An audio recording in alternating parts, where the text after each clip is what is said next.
Hi hello welcome to our channel మీ తెలుగు అమ్మాయి. అందరికీ ముందుగా హ్యాపీ శివరాత్రి. మేమైతే శివరాత్రి కోసం ఫస్ట్ అయితే దేవుని ఫొటోస్ దీపాలు అన్నీ శుభ్రం చేసుకున్నాము. మనకి పండగలు అంటే ఫస్ట్ పూజలే కదండి. పూజలు అయితే ఖచ్చితంగా చేసుకుంటాము. తర్వాత రత్నపురి గడ్డలు ఈ శివరాత్రికి తింటాము. ఇవైతే స్పెషల్గా. తర్వాత ఇంట్లో పూజ చేసుకొని టెంపుల్కి వెళ్ళడము, ఇంట్లో భక్తి పాటలు చూడటము, భక్తి సినిమాలు చూడటము, అదంతా మన ఇండియన్ కల్చర్లోనే ఉంది. అసలు మేమైతే ఇలా పూజ చేసుకొని ఇలా ప్రసాదం అంతా ప్రిపేర్ చేసుకొని పండ్లు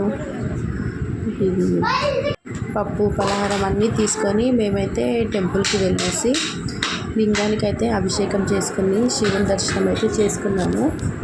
సో మీరు ఎలా చేసుకున్నారు? దీని లాంగ్ వీడియో మన బయోలో ఉంది, ఎవరైనా కావాలంటే చూడండి.